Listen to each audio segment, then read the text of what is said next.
आपण प्रार्थना करू. हे सर्वसमर्थ आणि पैशाश परमेश्वरा देवा, तुझ्या वचनाची भाकर म्हणत असताना हे प्रभू तू आम्हाबरोबर राहा आणि हे देवाप्पा सर्व जगभरात जो आनंद होणार आहे हे प्रभू सर्व ख्रिस्ती बांधवांना वगैरेंना हा आनंद ख्रिस्त जन्मोत्सवाचा तू द्विगुणित कर. हे प्रभू सर्वसमर्थ देवाप्पा, तू इम्मानुएल आम्हाबरोबर देव असा आहेस आणि हे प्रभू सर्वांना तू सुखी ठेव, निरोगी ठेव, आरोग्य दे, कृपापूर्वक अनुग्रह करू, दीर्घायुष्य दे, आनंद दे. हे देवप्पा त्यांच्या सर्व गरजा तुझ्या गौरी भांडारातून करू आणि तू स्वतः इम्मानुएल आम्हाबरोबर देव जो आहेस तो आम्हा सर्वांबरोबर राहा. आमचा धन्य तारणारा प्रभू येशू ख्रिस्त येतो दरी मागतो बाबा. आमेन. आता आपण जे शुभवर्तमान वाचलेलं आहे ते आहे लूका शुभवर्तमान याचा 24वा अध्याय आणि 44 पासून पुढे, नाही का. प्रभू येशू ख्रिस्त इथं समजावून सांगत आहे की मोशेचे नियमशास्त्र, संदेष्टे व स्तोत्रे यात माझ्याविषयी जे लिहिले आहे ते सर्व पूर्ण होणे आवश्यक आहे. मोशेचे नियमशास्त्र, संदेष्टे आणि स्तोत्र यात येशू ख्रिस्ताविषयी जे सगळं लिहिलंय ते पूर्ण होणं आवश्यक आहे. आता मोशेने त्याच्या नियमशास्त्रामध्ये काय लिहिले आपण पहिला शास्त्रपाठ वाचला, अनुवाद, नाही का. आपल्याला माहिती आहे की उत्पत्ती, निर्गम, लेवीय, गणना आणि अनुवाद ही पहिली 5 पुस्तकं मोशेने लिहिलेली आहेत. देवाच्या पवित्र आत्म्याने त्याला प्रेरणा दिली आणि मोशेने लिहिलेली आहे आणि ती त्यांनी चर्मपत्रावर लिहिलेली आहे. चर्मपत्र म्हणजे चामड्यावर. आणि ते आजही अस्तित्वात आहे. यरुशलेममध्ये दाविदाची कबर आहे, त्याच्यावर ते स्क्रोल ठेवलेले आहे, नाही का. मोशेच्या हस्ताक्षरात लिहिलेली ही पहिली 5 पुस्तके. तर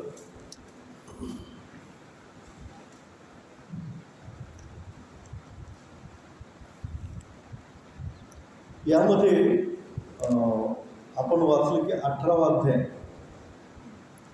तो अनुवादचा आणि 15वा वचन. तुझा देव परमेश्वर तुझ्यामधून म्हणजे तुझ्या भाऊबंधांमधून माझ्यासारखा एक संदेष्टा तुझ्याकरिता उभा करेल, त्याचे तुम्ही ऐका. हां, मोशे सांगत आहे. हां, मोशेला हा मोठा संदेष्टा होता आणि तुझ्यामधून म्हणजे यहुदामधून, इस्रायलमधून, तुझ्या भाऊबंधामधून माझ्यासारखा एक संदेष्टा तुझ्याकरता उभा करी, त्याचे तुम्ही ऐका. अगदी मोशेने हे पुढचं काळाचं भविष्य केलेलं आहे की मोशेसारखा एक संदेष्टा जन्मेल आणि त्याचं तुम्ही ऐका. आता मोशे मोठा संदेष्टा होऊन गेला. तो सिनाई पर्वतावर परमेश्वराशी बोलत असतो. परमेश्वराच्या तेजाने त्याचा चेहरा प्रकाशमान झाला होता. त्याच्या चेहऱ्यातून किरण बाहेर पडले. इतकंच नव्हे तर परमेश्वराने मोशेद्वारे पुष्कळ चमत्कार केले. म्हणजे फारो राजाला नमवण्यासाठी त्याला 10 पिढ्या त्याच्यावर आणल्या. तो झाड आणली आणि नदीचं पाणी रक्त बनवलं, बेडकांची पिढा आणली वगैरे. 10 पिढा त्याच्यावर. अद्भुत चमत्कार मोशेद्वारे परमेश्वराने केले. म्हणजे तो एक मोठा संदेष्टा होता. आणि सर्व इस्रायल लोकांना जेव्हा घेऊन मोशे बाहेर पडला तेव्हा त्याने काठी उगारली. तांबडा समुद्र पुढे होता, मागे फारोचं सैन्य आलं. त्याने काठी उगारली आणि प्रार्थना केली. परमेश्वराने फुंकर मारली आणि तो तांबडा समुद्र दुभागला. पाणी अगदी दुभागलं गेलं आणि मध्ये अगदी कोरड्या जमिनीवरून हे सगळं इस्रायल लोक, लाखो लोक काय झाले, पलीकडे पार. म्हणजे हा एक मोठा संदेष्टा होता मोशे. तर मोशे अनुवाद 18-15 मध्ये म्हणतो की मोशेसारखा एक संदेष्टा तुमच्यामधून परमेश्वर उभा करील, त्याचं तुम्ही ऐका. एक मोठा संदेष्टा, मोशेसारखा संदेष्टा. आता संदेष्टा म्हणजे काय?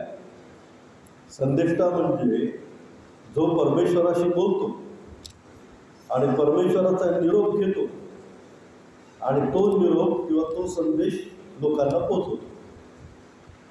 हे संदेष्टाचं काम आहे. जो स्वतः परमेश्वराशी बोलतो आणि परमेश्वराचा निरोप लोकांना पोचवतो, हे संदेष्टाचं काम आहे. आणि मोशे म्हणतो की त्याच्यासारखा संदेष्टा परमेश्वर उभा करतो. आणि त्याच्यासारखा संदेष्टा मग कोण? जो यहूदा वंशातून इस्रायल लोकातून उभा झाला तो कोण? प्रभू येशू ख्रिस्त. कोण? प्रभू येशू. आणि येशू ख्रिस्त इथं म्हणतो की नियमशास्त्रामध्ये प्रभू येशू ख्रिस्ताविषयी जे लिहिलेलं आहे ते पूर्ण होणं अगत्याचं आहे, गरजेचं आहे. तर नियमशास्त्रामध्ये काय लिहिलेलं आहे? मोशेसारखा एक संदेष्टा येईल. आता आपण बघतो की मोशे हा एक संदेष्टा होता, येशू ख्रिस्त हा पण एक संदेष्टा. तो परमेश्वराशी बोलायचा, परमेश्वराचा निरोप लोकांना द्यायचा. पण येशू ख्रिस्त हा संदेष्टापेक्षा अधिक आणखी काहीतरी होता की जो मोशेपेक्षा कितीतरी श्रेष्ठ आहे. ते म्हणजे असं की प्रभू येशू ख्रिस्त हा देवाचा पुत्र होता, तो ख्रिस्त होता, तो तारणारा होता. त्याच्या पवित्र शुद्ध रक्ताच्या अर्पणाने काय झालं? आपल्या पापांची क्षमा. म्हणजे नियमशास्त्रामध्ये जे लिहिले ते पूर्ण होणं गरजेचं आहे. आणि म्हणून मोशेसारखा हा संदेष्टा केवळ एक संदेष्टा नसून तो कोण आहे? ख्रिस्त, प्रभू येशू, तारणारा असा तो आहे. आणि हे सर्व नियमशास्त्रामध्ये दिलेलं आहे. म्हणून नियमशास्त्रामध्ये जे लिहिलेलं आहे ते पूर्ण होणं गरजेचं आहे.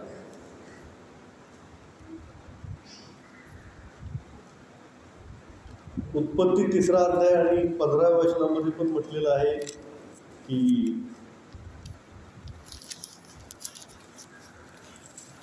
आणि तू असली तुझी संतती व तिची संतती यामध्ये मी परस्पर वैर स्थापीन, ती तुझे डोके फोडील व तू तिची टाच फोडील. तू व स्त्री म्हणजे सापाला बोलत आहे प्रभू परमेश्वर. तुझी संतती व तिची संतती यामध्ये मी परस्पर वैर स्थापीन. साप म्हणजे सैतान. सैतान आणि स्त्रीची संतती म्हणजे प्रभू येशू ख्रिस्त. याच्यामध्ये मी परस्पर वैर स्थापीन, ती तुझे डोके फोडील. म्हणजे स्त्रीची संतती म्हणजे प्रभू येशू ख्रिस्त सैतानाचं डोकं फोडील आणि तू तिची टाच फोडशील. आणि तू म्हणजे ते सैतान प्रभू येशू ख्रिस्ताची काय फोडेल? टाच फोडील. आणि हे पण पूर्ण झालं. वधस्तंभावर प्रभू येशू ख्रिस्ताची टाच फोडली सैतानानं, नाही का? त्याच्या पायामध्ये खिळा ठोकला गेला, हातामध्ये खिळा ठोकला गेला. आणि प्रभू येशू ख्रिस्ताने सैतानाचं डोकं फोडलं वधस्तंभावर. कसं?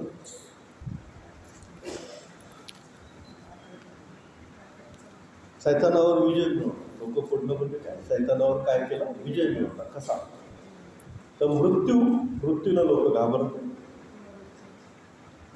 पण मृत्यूतून तो पुनरुत्थित झाला, पुन्हा उठला आणि त्यामध्ये त्याने काय केलं? सैतानावर विजय मिळवला. मृत्यू येणं हे पापाचं प्रतीक आहे. पापाचं वेतन मरण आहे, नाही का? आणि पापाच्या मुळं सैतानाद्वारे आपल्याला काय होतं? मृत्यू होतो. परंतु पुनरुत्थान येशू ख्रिस्ताने स्वतःला उठवून टाकलं. स्वतः तो तिसऱ्या दिवशी पुन्हा मेलेल्यातून जिवंत झाला, पुनरुत्थित झाला. आणि त्यामुळं त्याने काय केलेलं आहे? सैतानाचं डोकं फोडलेलं आहे. म्हणजे सैतानावर काय केलेलं आहे? विजय मिळवलेला आहे. देवाची स्तुती असते. तर हे नियमशास्त्र आपण बघितलं, उत्पत्तीमध्ये बघितलं, अनुवादमध्ये बघितलं की मोशेसारखा संदेश होईल, त्याचं टाच फोडली जाईल, तो सैतानावर विजय मिळवेल वगैरे. हे नियमशास्त्रामध्ये नियमशास्त्र म्हणजे पहिली 5 पुस्तकं, उत्पत्ती, निर्गम, लेवी, गणना, आत्मा. तो राहायला म्हणतात हिब्री भाषेमध्ये. त्याच्यामध्ये जे काही येशू ख्रिस्ताबद्दल लिहिले ते पूर्ण होणं गरजेचं आहे आणि म्हणून येशू ख्रिस्त वधस्तंभावर मरण पावले.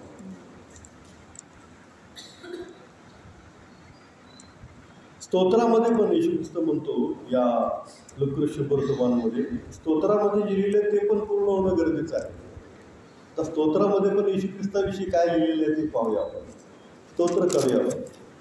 22 अध्याय 18 वचन.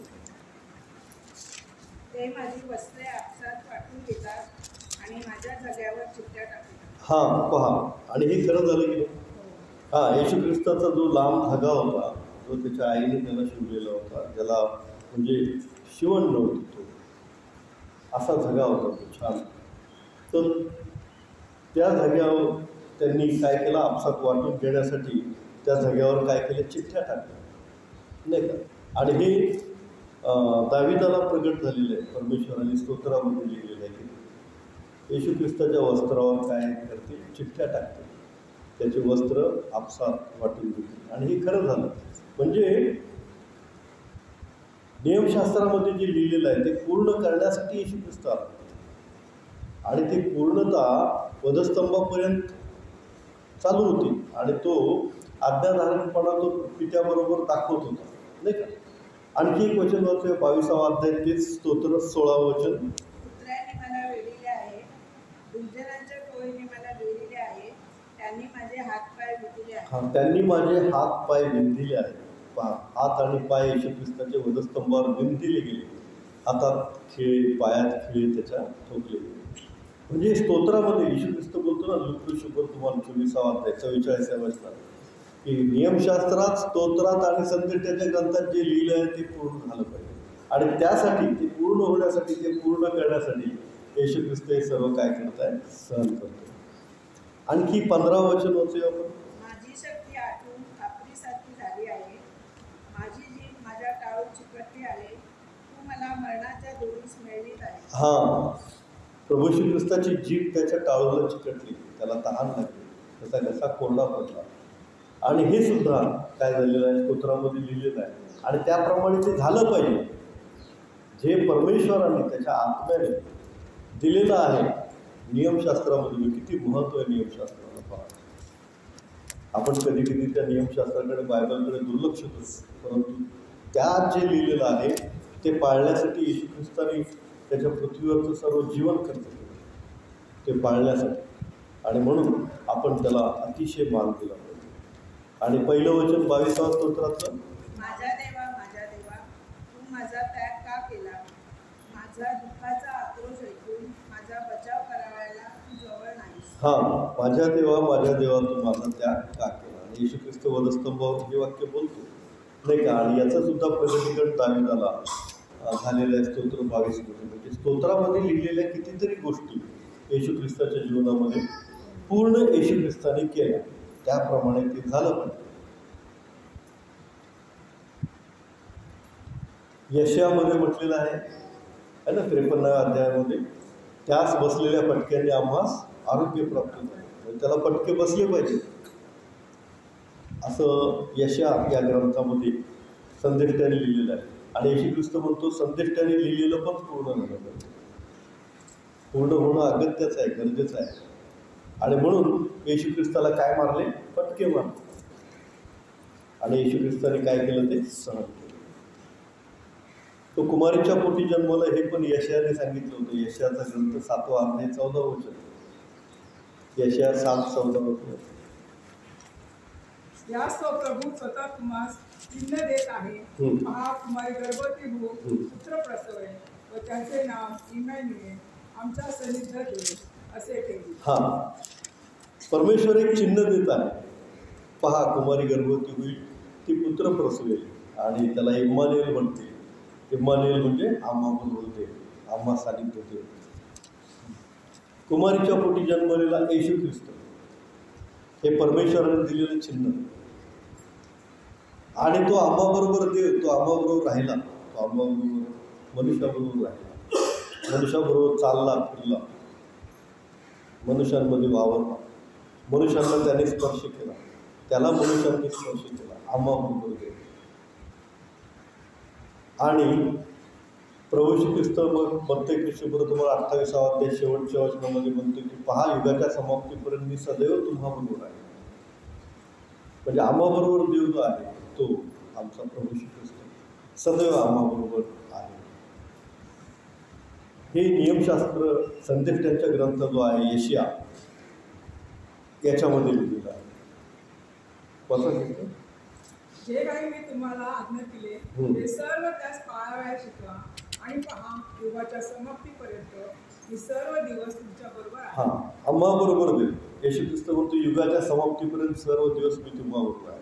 इम्मानुएल, आम्हाबरोबर देव, हे काय झालं, पूर्ण झालं. आणि ते पूर्ण करण्यासाठी त्याचं जीवन होते या पृथ्वीवरचं जीवन. यशाचा अध्याय, यशाचा 9वा अध्याय 6व्या वचनामध्ये असं लिहिलेलं आहे, कारण आम्हासाठी बाळ जन्मला आहे, आम्हास पुत्र दिला आहे, त्याच्या खांद्यावर सत्ता राहील, त्याला अद्भुत मंत्री, समर्थ देव, सनातन पिता, शांतीचा अधिपती.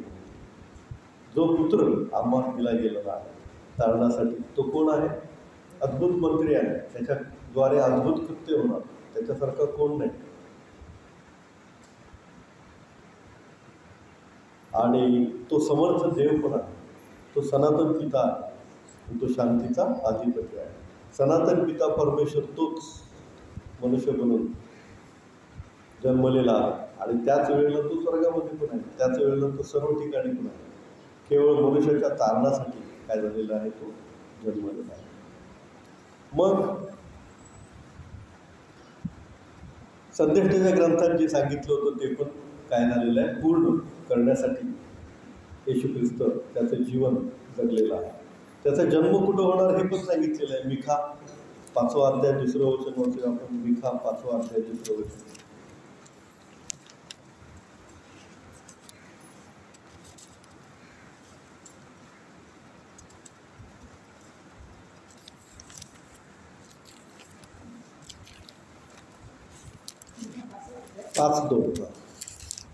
हे बेथलेहेम एफ्राता, यहूदाच्या हजारांमध्ये तुझी गणना अल्प आहे, तरी तुझमधून एक जण निघेल, तो मजसाठी इस्रायलाचा शास्त्रा होईल. त्याचा उद्भव प्राचीन काळापासून अनादी काळापासून. हे बेथलेहेम एफ्राता म्हणजे बेथलेहेममध्ये तुझा जन्म होईल, हे पण सांगितलेलं आहे. काय? हजारामध्ये तुझी गणना अल्प आहे, तरी तुझमधून एक जण निघेल, बेथलेहेममधून एक जण येईल, तो मजसाठी इस्रायलाचा शास्ता होईल. त्याचा उद्भव प्राचीन काळापासून अनादी काळापासून आहे. तो कधीपासून आहे? प्राचीन काळापासून आहे, अनादी काळापासून आहे. म्हणजे तोच प्रारंभ आहे, तोच शेवट आहे, त्याला कोणी निर्माण केलं नाही, तोच जगाचा निर्माता आहे. तर त्याचा जन्म बेथलेहेममधून होईल, बेथलेहेममध्ये होईल, आणि बेथलेहेममध्ये झाला त्याचा जन्म. आणि येशू ख्रिस्त आता काय सांगतो लूक 24:44 मध्ये की नियमशास्त्रामध्ये जे सांगितले ते पूर्ण झालं पाहिजे, स्तोत्रामध्ये जे सांगितले ते पूर्ण झालं पाहिजे, संदेष्टांनी जे सांगितले ते पण काय झालं पाहिजे, पूर्ण झालं पाहिजे. आणि मग येशू ख्रिस्ताने त्याचं पवित्र रक्त अर्पण्याची गरज काय? परमेश्वराने नियमशास्त्रामध्ये नियम लावून दिला होता की आपल्या पापार्पणाचं, दोषार्पणाचं अर्पण म्हणजे गोरा किंवा कोकरू याचं अर्पण करायचं. पण त्याच्यामुळं व्हायचं काय, त्याच्यामुळं काय होत होतं, वाचूया आपण एक वचन इब्रिकरासपत्र 10वा अध्याय, इब्रिकरासपत्र 10वा अध्याय 3-4 वचन वाचूया.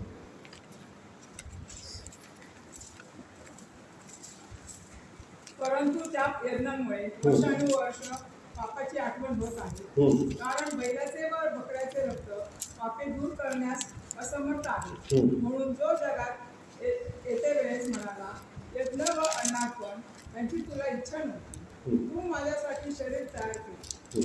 होमाने व पापांबद्दलच्या अर्पणांनी तुला संतोष नव्हता. यावरून मी म्हणालो, पहा, हे देवा, ग्रंथपटाच्या माझ्याविषयी लिहून ठेवले आहे, तुझ्या इच्छेप्रमाणे करण्यासाठी मी आलो आहे. देवाचे स्तोत्र. इथं काय लिहिलेलं आहे इब्री 10:4 मध्ये, कारण बैलाचे व बकऱ्याचे रक्त पापे दूर करण्यास असमर्थ आहे. आणि परमेश्वरानेच आज्ञा दिलेली आहे की या अर्पणासाठी ते बैल अर्पायचा, त्या दोषार्पणासाठी कोकरा अर्पायचा, याजकाने त्याच्यावर हात ठेवायचा, तो तुमची पापं वाहून घेईल. त्याचं रक्त सांडलं की तुमचे पापं फक्त झाकली जाते. काय होते? झाकली जाते. पापं दूर करण्यास ते रक्त असमर्थ आहे. पापे दूर करण्यास ते रक्त असमर्थ आहे. मग पापं दूर झाली पाहिजे, पापं निघून गेली पाहिजे, पापांपासून मुक्ती मिळाली पाहिजे, पापांपासून शुद्धता मिळाली पाहिजे. त्यासाठी येशू ख्रिस्ताचं अर्पण झालं. आणि म्हणून योहानाचं पहिलं पत्र आपण वाचूया, पहिला अध्याय आणि 7वं वचन. योहानाचं पहिलं पत्र, पहिला अध्याय 7वं वचन. प्रकाशात आहे तसे जर आपण प्रकाशात चालत असलो तर आपली एकमेकांबरोबर सहभागिता आहे आणि त्याचा पुत्र येशू त्याचे रक्त आपल्याला सर्व पापांपासून शुद्ध करते. हां, स्पष्ट लिहिलेलं आहे. येशू ख्रिस्ताचं रक्त आपल्याला सर्व पापांपासून शुद्ध करते. देवाचा पुत्र येशू ख्रिस्त याचं रक्त आपल्याला सर्व पापांपासून शुद्ध करते. म्हणून येशू ख्रिस्ताचा ध्वजस्तंभावर आणि त्याच्या पवित्र आणि शुद्ध रक्तामध्ये सामर्थ्य आहे आपल्याला आपल्या पापांपासून शुद्ध करण्याचं सामर्थ्य. आत्ताच आपण पाहिले इब्री 10:3 की ते रक्त पाप दूर करण्यास असमर्थ आहे. आणि इथं आपण वाचले योहान पहिलं 1:7 की येशू ख्रिस्ताचं रक्त आपल्याला सर्व पापांपासून शुद्ध करते. फार मोठा फरक. ते रक्त मेंढ्याचं, कोकऱ्याचं रक्त फक्त पापांना कव्हर करतं, परंतु शुद्ध करतं, ते पाप काढून टाकते फक्त प्रभू येशू ख्रिस्ताचा देवाची स्तुती. आणि म्हणून येशू ख्रिस्त म्हणतो की नियमशास्त्रामध्ये जे सांगितले ते पूर्ण होणं अगत्याचं होतं. आणि म्हणून ते झालं. जे काय अख्खं नियमशास्त्रामध्ये लिहिलेलं आहे पहा, अख्खं नियमशास्त्र. म्हणून बायबल हा पवित्र ग्रंथ आहे. हे कुठल्या माणसाने लिहिलेलं नाही. परमेश्वराच्या आत्म्याने प्रेरित होऊन वेगवेगळ्या देशातल्या संदेष्टांनी वेगवेगळ्या काळात लिहिलेले पुस्तक आहे. साधं पुस्तक, साधं कवर, साधी पान, परंतु ते पवित्र आत्म्याने लिहिल्यामुळं पॉवरफुल होतं. पॉवरफुल. जर तुम्ही अधिक प्रार्थनेमध्ये असाल आणि जर कोण भूतग्रस्त वगैरे असेल, त्याच्या डोक्यावर नुसते बायबल ठेवा आणि प्रार्थना करा येशूच्या नावामध्ये. बघ, बायबलचा चमत्कार बघ. पुष्कळ झोपी होती त्याची आणि बायबलची, आणि हाल होतात त्या माणसाला. येशू ख्रिस्त पण त्याला बघितली तरी ते भूतं कशी नाचायची किंवा उचलून पडायची किंवा आपटायचे नाही, ओरडायचे. तर अशुद्ध आत्म्याच पुढे हे बायबलमध्ये अशुद्ध आत्म्याचं काहीच चालत नाही. तुम्ही जर प्रार्थनेमध्ये असाल आणि जर तुम्हाला कोण भूतग्रस्त भेटला किंवा ज्याच्याकडे अशुद्ध आत्मा, प्रार्थना करा त्यासाठी. बायबल डोक्यावर ठेवा. बायबल तुमच्याजवळ पाहिजे. तर बायबलमध्ये सामर्थ्य आहे. ते बायबल हे पवित्र आत्म्याने प्रेरित होऊन लिहिलेलं पुस्तक आहे. म्हणजे पवित्र पुस्तक आहे देवाची स्तुती असते. आणि म्हणून त्याला नाव दिलेलं पवित्र शास्त्र. आणि जे काही लिहिलं नियमशास्त्रामध्ये सगळं एक तुमचे पहा. येशू ख्रिस्ताच्या त्या मनुष्याच्या जीवित क्रमामध्ये ते काय काय झालं पूर्ण झालं. आता येशू ख्रिस्त पण म्हणतो लूक 24:44 की जे काही नियमशास्त्रात, स्तोत्रात, संदेश त्याच्या ग्रंथात सांगितलं ते पूर्ण होणं अगत्याचं आहे, नाही का. आता पहिले करंथी संत पौल काय म्हणतात, 15वा अध्याय 3-4 वचन. पहिले करंथी 15:3-4. कारण मला जे सांगण्यात आले ते मी तुम्हाला सांगून टाकले. त्यापैकी मुख्य हे की शास्त्राप्रमाणे ख्रिस्त तुमच्या आमच्या पापाबद्दल मरण पावला, तो पुरला गेला. शास्त्राप्रमाणे तिसऱ्या दिवशी त्याला पुन्हा उठविण्यात आले. देवाची स्तुती. शास्त्राप्रमाणे तो गेला. शास्त्राप्रमाणे तिसऱ्या दिवशी त्याला पुन्हा उठवण्यात आलं आणि तो शास्त्राप्रमाणे तुमच्या आमच्या पापाबद्दल मरण पावला. म्हणजे आपली पापं त्याने त्याच्यावर घेतली, तेव्हाच तो मिळेल. पापाचं वेतन मरण, नाही तर तो मरू शकत नाही, कारण तो पवित्र होता. त्याने आपली पापं, सर्वांची पापं त्याच्यावर घेतली आणि ती शुद्ध केली. आपल्याला त्याने शुद्ध केलं, आपल्याला त्याने पापविरहित असं केलं. म्हणून येशू ख्रिस्ताच्या रक्तावर, येशू ख्रिस्तावर जो कोणी विश्वास करतो तो त्याच्या पापापासून शुद्ध झाला आहे. आणि म्हणून संत पौल म्हणतात की शास्त्राप्रमाणे सगळं घडलेलं आहे. शास्त्राप्रमाणे, शास्त्रामध्ये जे जे लिहिले ते येशू ख्रिस्ताने काय केलं? पूर्ण केलं, नाही का? आता आणखी एक वचन वाचलं, यिर्मया 29 अध्याय 11 वचन. यिर्मया 29:11.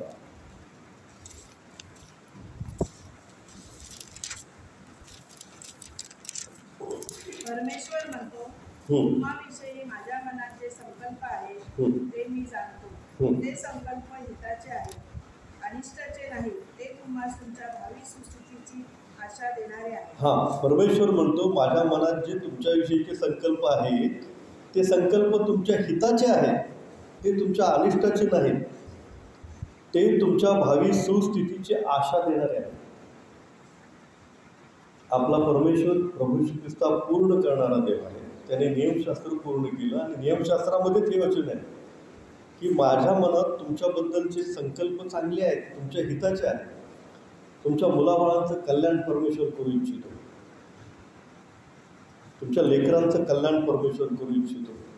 तुम्हाला भावी आयुष्यामध्ये सुस्थितीची आशा परमेश्वर देऊ इच्छितो. तुमचं पुढे खूप चांगलं होईल असं परमेश्वर करू इच्छितो. तुम्ही जे चांगले दिवस आजपर्यंत पाहिले नाहीत ते चांगले दिवस परमेश्वर तुमच्या भविष्यामध्ये, तुमच्या भावी आयुष्यामध्ये, तुमच्या लेकरांच्या आयुष्यामध्ये आणण्याचा संकल्प परमेश्वराने आधी केलेला आहे. त्या सर्व योजना परमेश्वराने आधी योजून ठेवलेल्या आहेत आणि त्या पूर्ण करण्यास परमेश्वर कसा आहे? समर्थ आहे. त्या पूर्ण करण्यास परमेश्वर समर्थ आहे, कारण तो पूर्ण करणारा देव आहे. आणि म्हणून वधस्तंभावरून पण तो काय म्हणतो? पूर्ण झाले आहे, नाही का? तो पूर्ण करणारा देव आहे. तो लूकासुवर्तमान 24:44 म्हटला की नियमशास्त्रात, स्तोत्रामध्ये आणि संदेशाच्या ग्रंथात जे काही लिहिले येशू ख्रिस्ताविषयी ते पूर्ण होणं अगत्याचं आहे. जे काही लिहिले ते सर्व येशू ख्रिस्ताने पूर्ण करत गेला. आणि त्यामध्येच लिहिले की तुमच्याबद्दलचे माझे संकल्प काय? हिताचे आहे, म्हणून तुमच्या लेकरांचं परमेश्वर कल्याण करणार. आमेन. आपण प्रार्थना. हे सर्वसमर्थ थोरणे परमेश्वरा देव बाप्पा, नियमशास्त्राधीन राहून ते बाप्पा तू नियमशास्त्र पूर्ण केलं आणि सर्वसमर्थ देव बाप्पा तुझ्या पवित्र शुद्ध रक्ताने आम्हाला शुद्ध आणि पवित्र केलं. तुला आमचे उपकार मानतो प्रभूजी, तो नमस्कार करतो. हे देवा बापा, काय चुकल्यास तो आम्हाला क्षमा कर. तुझा आणि केवळ तुझाच देव असतो.